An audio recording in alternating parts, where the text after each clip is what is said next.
All right, what's happening, everybody? I'm playing Crooks and Matty Lawrence over here.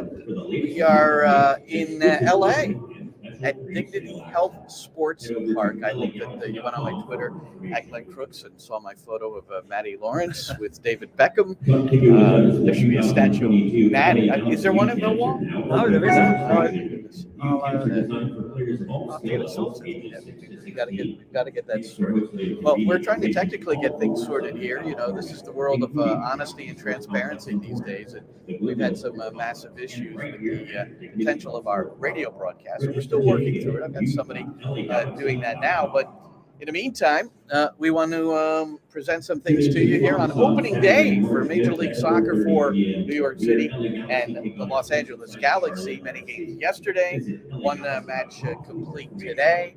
So things Orlando City defeated Montreal 2-0. And so this is a game that it has intrigue as we look across the field to the upper left portion. The people who are at the CONCACAF Champions League second leg, I think it's a majority of them. The supporters for New York City FC have taken their seats here at Dignity Health Park. And it's the Santos win and aggregate 6-0, 4-0 in this game. That game that was played at the LAFC's nice stadium, Bank of California.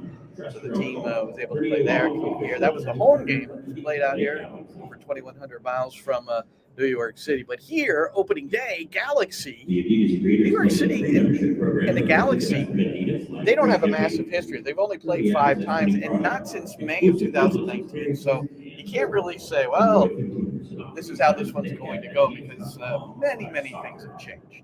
Yeah, many things have changed, including the head coach or head coaches, and also an awful lot of the personnel from LA Galaxy's point of view. I'm sure there are a fair amount of NYCFC players still here from the 2019 team and that game. But yeah, overall, it's been a massive overhaul for LA Galaxy. And they needed it, and they still need a relative overhaul. If we're going to talk about LA Galaxy, you have to talk about how many goals they let in. And until they shore up things defensively, it's impossible to win games of football when you concede over 1.5 goals per game like they did last season. It means you need 2 to win. It makes it very, very hard when you're starting out knowing you need 2 there weren't a lot of win. clean sheets. Jonathan Bond had 4 altogether, but the Galaxy, it was an interesting season because I got off to a fantastic start, winning 4 of their first 5. And there's a tradition of those winning MLS Cup not starting out very well in their opening part of the season. There's a strict statistic here, but I'll let you comment on that while I look that up. But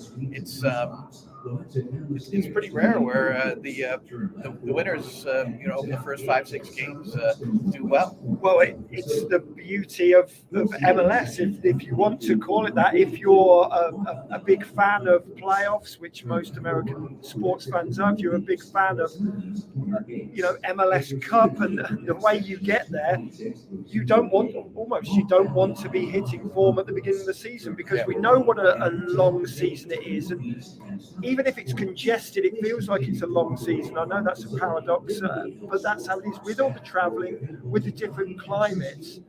34 games becomes extremely long when you're travelling back and forth from East Coast to West Coast, when you're playing at altitude, when you go and play in Colorado. It's the teams, and predominantly in Seattle, have done it well in the last few seasons, of hitting the playoffs in good form, and that's what you want. It doesn't matter if you win the first 10 games of the season. You can almost lose the first 10 games of the season and do well, because we know the parity of the league, and we know that 7 teams out of 14 qualify for the playoffs. So you just need to have a reasonable record, and if you qualify for the playoffs in good form, as NYCFC did, we see what can happen. And that good form at the end of the season propels you to MLS Cup champions. And you've got the stats. So I'm just going to read it straight up. This is from Stats Perform. Nearly all recent MLS Cup winners had trouble starting off their title defenses. The last seven defending champions total a combined record of 8 wins, 14 losses, and 13 draws over the course of their opening 5 matches the following season. Seattle in 2015 is the only defending champion to win more than one of its first 5 games. That's really startling. And a part of it has to do with the fact that if you win MLS, you qualify for CONCACAF Champions League. And then New York City has 2 matches complete. They've got another one coming up on Tuesday, which is going to be a home game played at East Hartford this time. So they're going to get off the plane from Vancouver. I didn't tell you this. Actually, leaving after the game, getting back in the middle of the night or morning or however you look at it on Sunday morning. And then on Monday they have to haul back up to East Hartford to get ready for the next game. And I throughout the hotel, Matty and I are staying same hotel as a team, and just having separate conversations, mostly with coaching staff. But it's been exhausting for them. Everybody thinks Cancun, beautiful. Costa Rica, wow, aren't you lucky? LA, why not? But they've been separate from their families, and there hasn't been much time at home. Yeah, and it's just as important. I think we're talking about mental exhaustion rather than physical exhaustion. Yes, the travelling's tough, but the teams travel well and they get to sleep well and they get to stay in nice hotels. But it's that mental exhaustion of being around each other as well. However much you like your teammates, and this is a great group of people.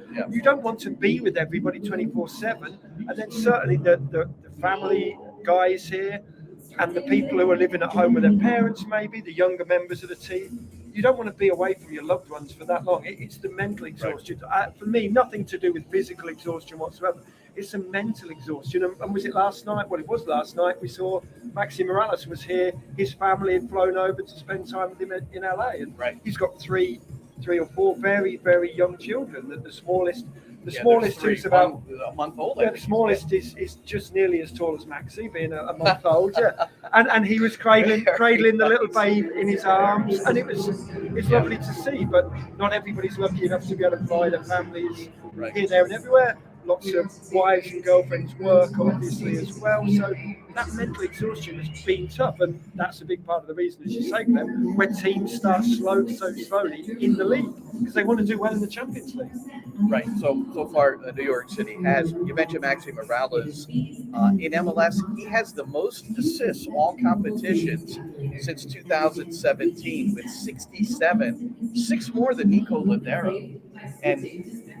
You wonder. I think Maxi might fly a little bit underneath the radar.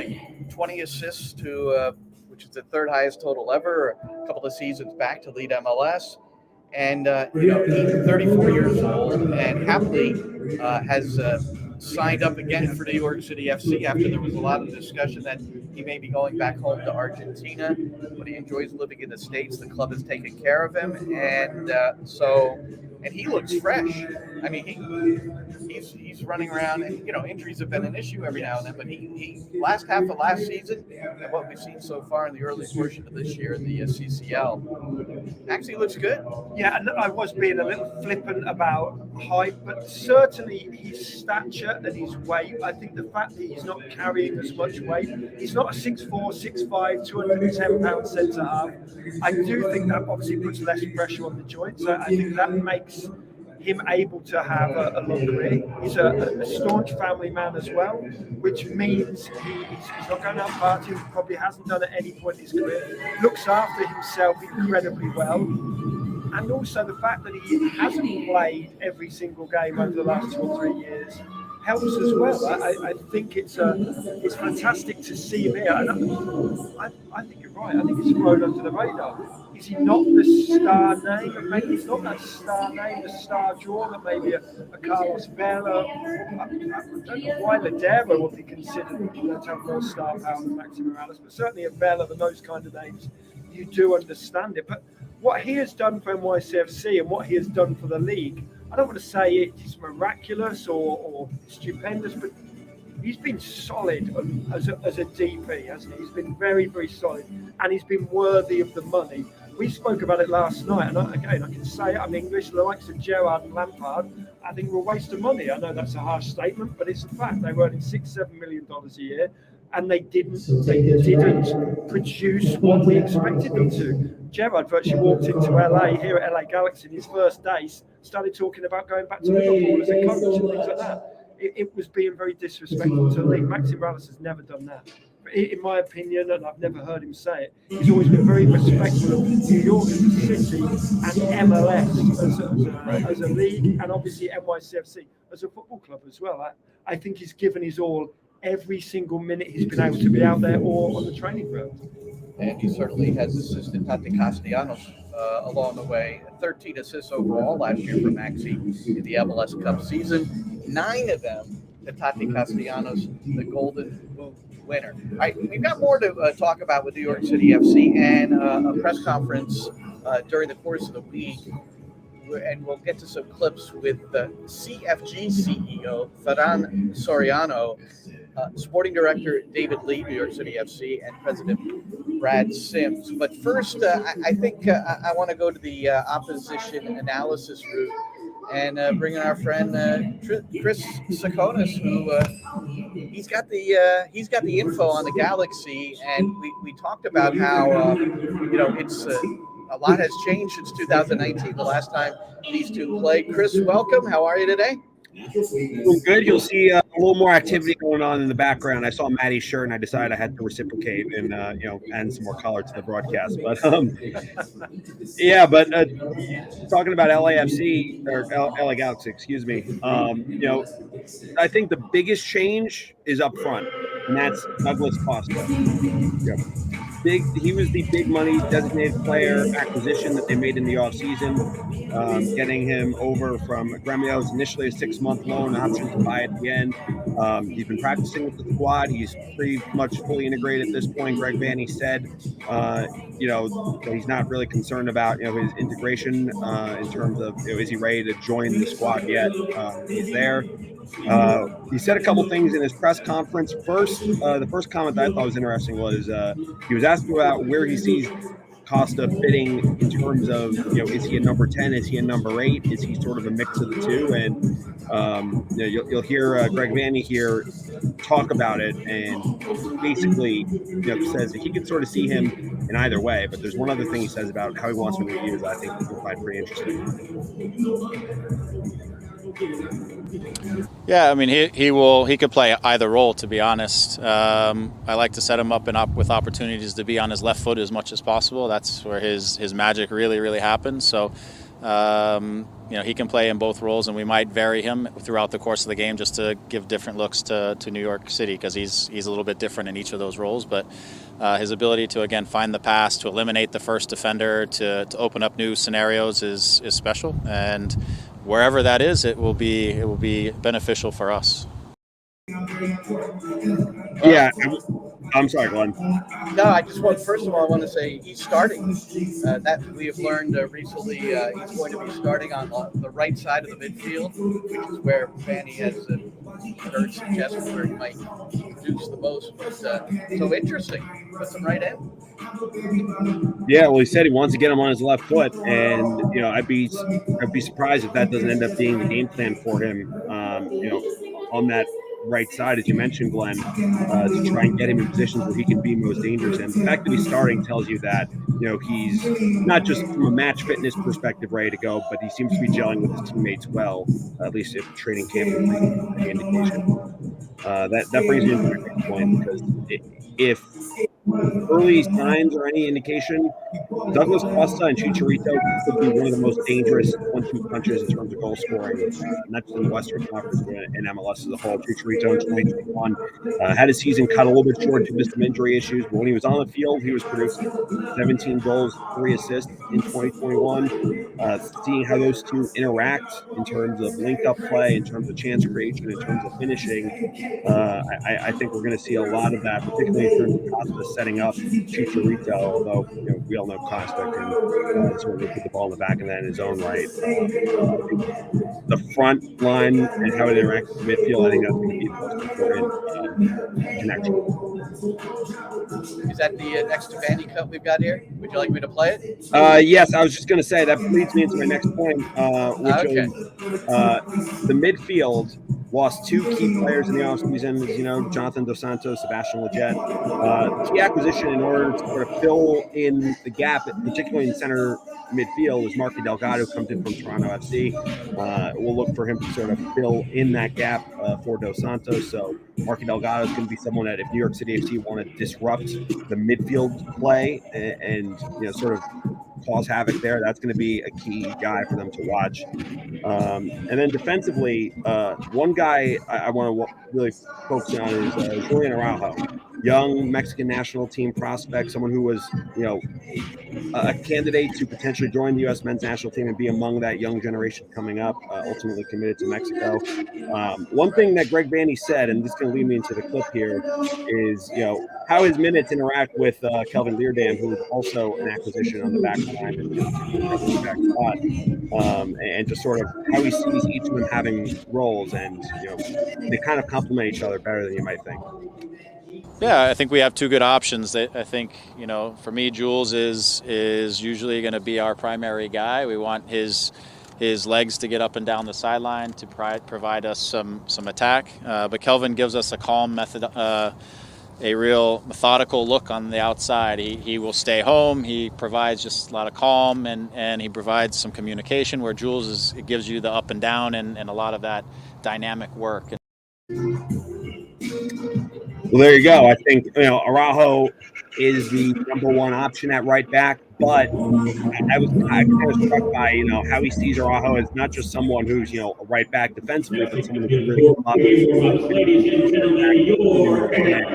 Whereas if and when you see Leerdam, he's going to be more of a stay-at-home kind of a defensive back, and I'd be interested to see if they might even end up on the field together at some point. I want to point out too, Vanney wearing a fairly heavy jacket at that press conference earlier this week. It's been very cold in LA leading up till really yesterday. Yeah, beautiful day today though. Looks like today's going to hit the low 70s, but it's pretty chilly in these parts, Chris. Just like it is back home, I hear. And several layers on my way in today. So, well, Chris, thank you so much. I know you'll be helping us throughout the broadcast, and we look forward to our next chat. Chris Sakonis, everybody, with opposition analysis on the LA Galaxy. Enjoy the game. All right, thanks, Glenn. So, one other thing about Chicharito here. So he had 17 goals last year. Only one of those goals came from the penalty spot, which tied him for most in MLS, 3 other players. And he is 0.83. I like these stats from this group. His 0.83 non-penalty goals per 90 minutes led the league by like a really wide margin. It was Julio Anderson, Adam Buxa, coming up after the name. I just thought for another stat. The Galaxy, though, it's I think they're going to have to be dealt with. And Greg Vanney's got the touch. I mean, you look at wherever he's gone, he's had that magical touch and has created a winner, and he's done it through both culture and teaching. Yes, he's an educator. I mean, he's Real Salt Lake Academy, then TFC when he first came to TFC, before he led them to the MLS Cup, its quartership and Canadian Championship. He was the director of their academy.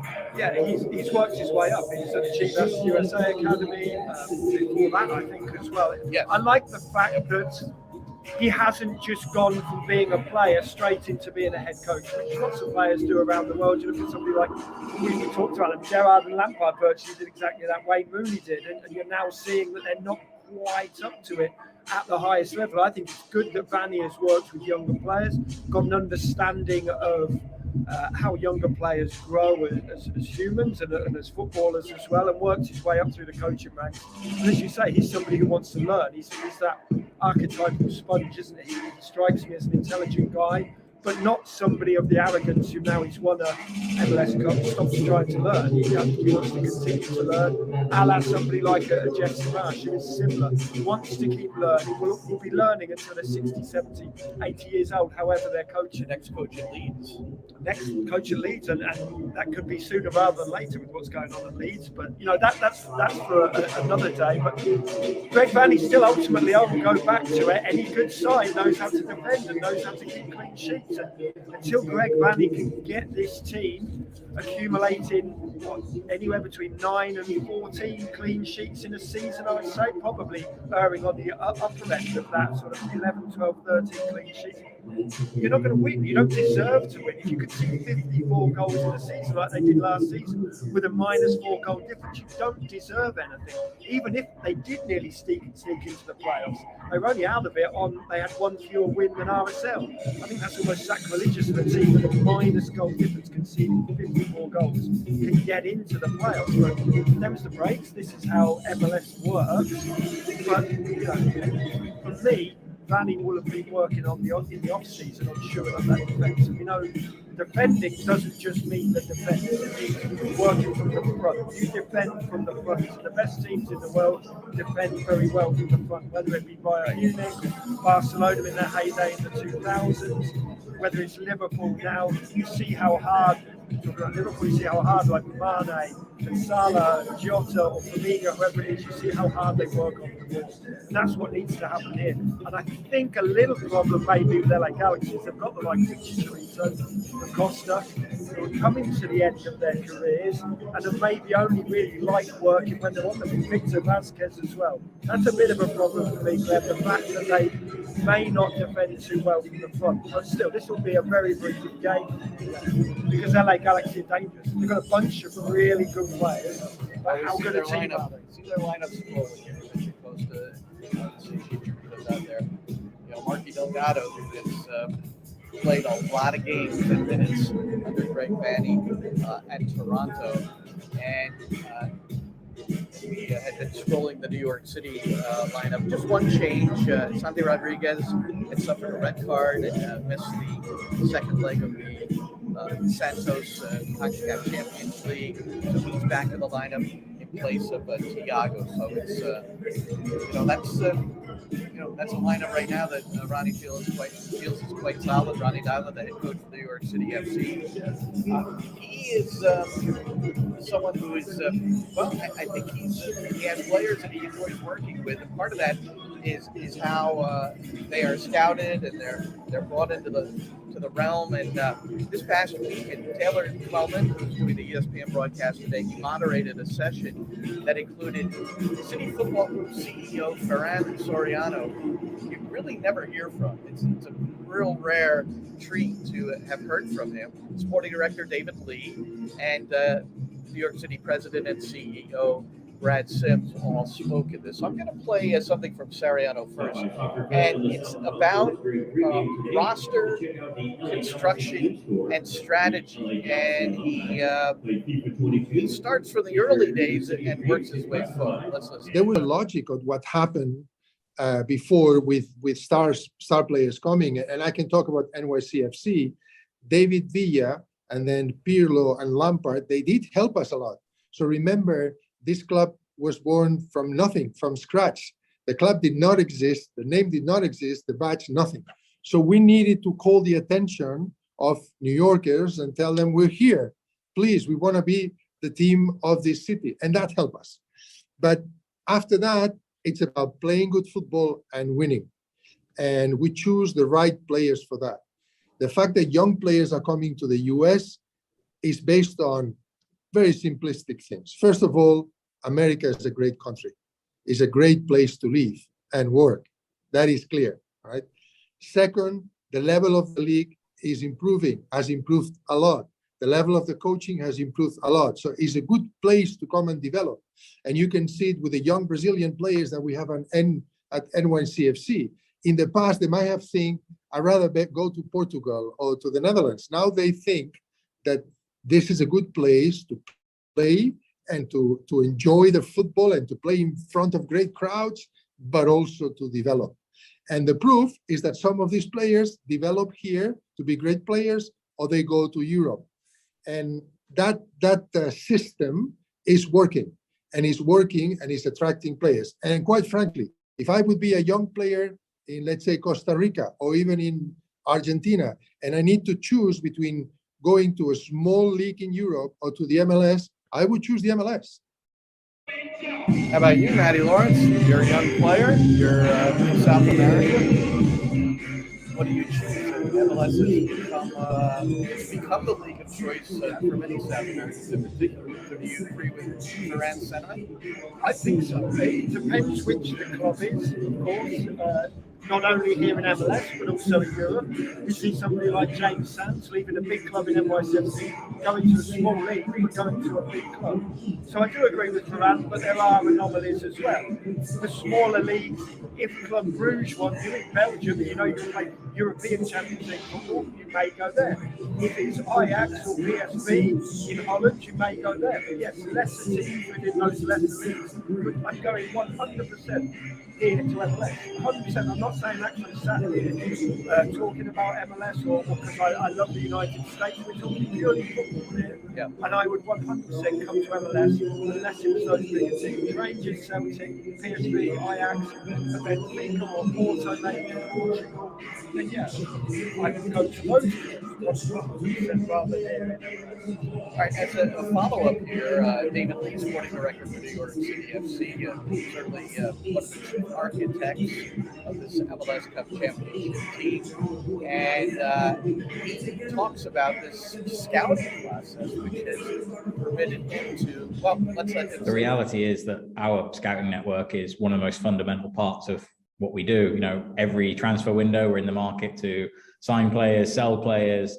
And so, you know, we're very fortunate that we get access to a lot of people that have fantastic local knowledge. And I think it's been a hallmark of the team that won last year. And frankly, every New York City team over the past 6 or 7 years that we've kind of gone to unconventional places or signed unconventional players from different markets because we have knowledge about those from our scouting system. And so it's a massive part of what we do. It's obviously a part of my job that I spend a long time with, particularly in the middle of the transfer windows like we're in now. But they're so crucial to everything we do. So I find that pretty interesting. You know, the amount of scouts that are available to David Lee and his group.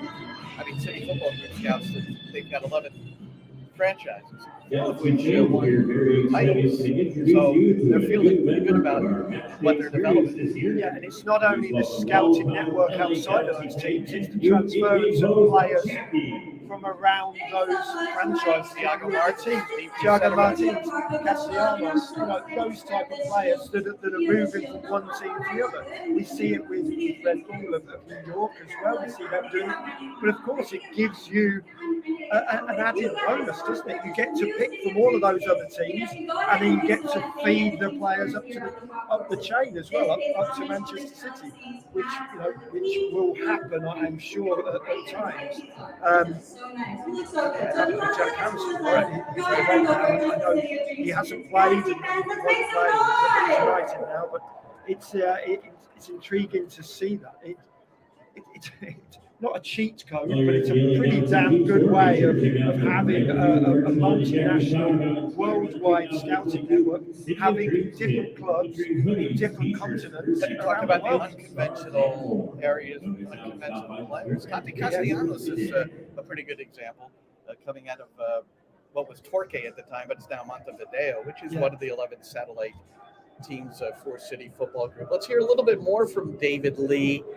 I found this interesting as well. You come off an MLS Cup, so you bring back the exact same team. What do you do? And here's how he delivered that. We managed to keep a majority of our group together, which was really important. Obviously, a group we really think is well positioned to have success again. We've had a very short off season, which I think has its strengths. It means that the players came back in fantastic shape. Also has challenges. You know, we've got a very heavy schedule at the beginning part of the year, especially with Champions League coming up, more games to come. And so it adds some challenges to us, but I think we're well prepared. I think we have a lot of belief in our roster. I think we've managed to keep some important players. Obviously adding Thiago we think is a really important signing for us and somebody who will help take our team to another level. And I think that's really important when you do have success, you have to make some changes because it adds a freshness, it adds something new to the group.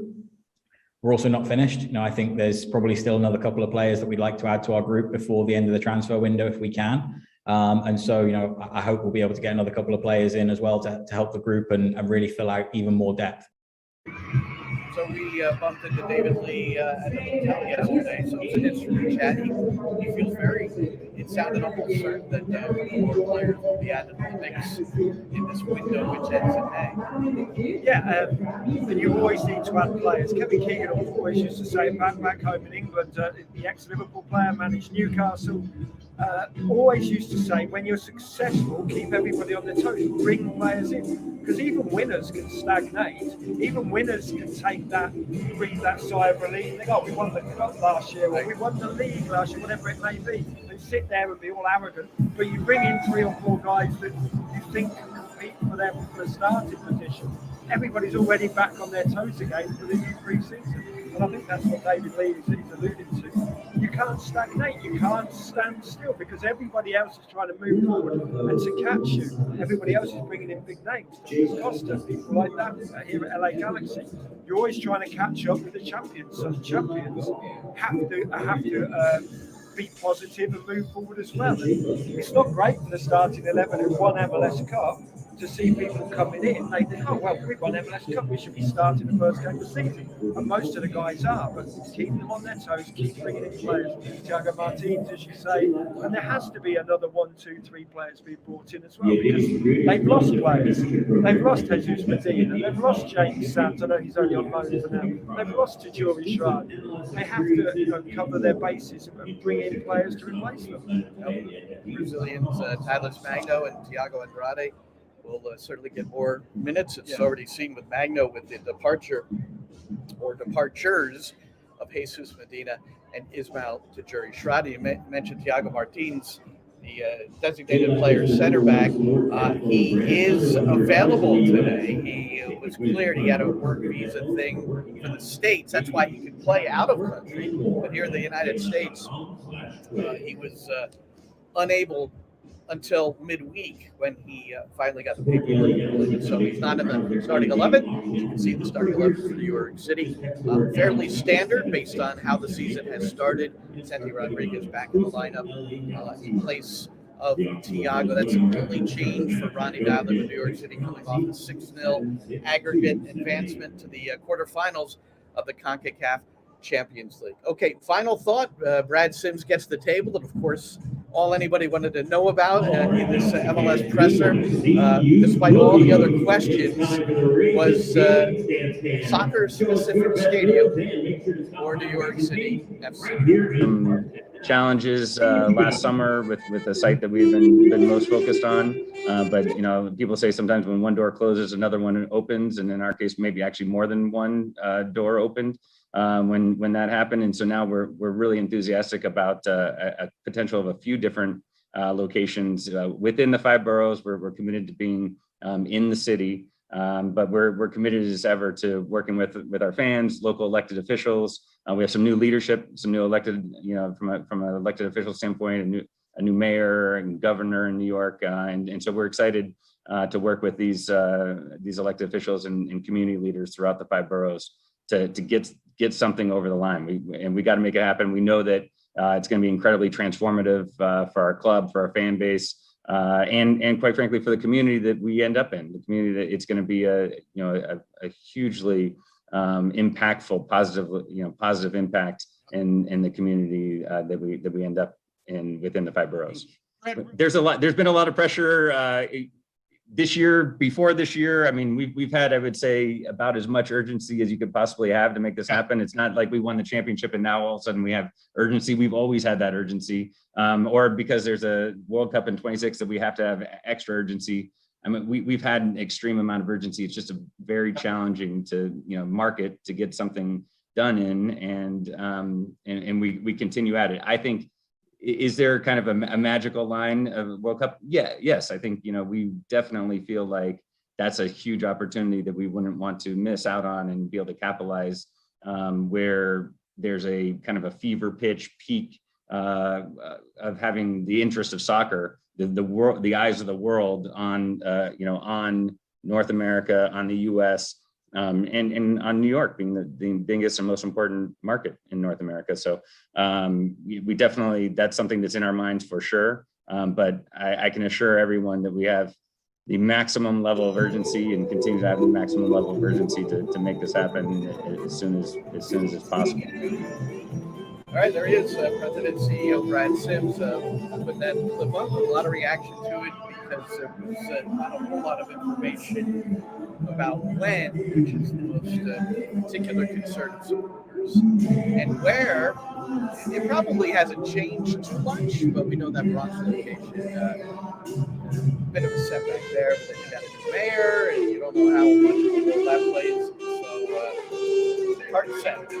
It's very hard to say, and I don't think it really matters any words that you hear until you see something happening.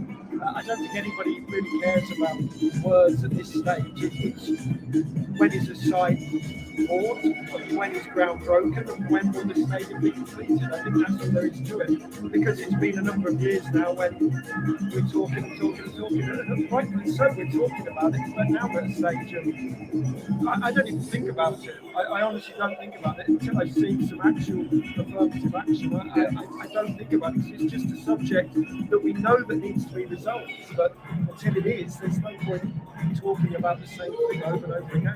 All right, well, what we're going to concern ourselves with today is the LA Galaxy MLS opener for both sides today. A lot of MLS games at halftime. We'll review some of those, all of them actually, the ones outside of the New York City LA Galaxy realm.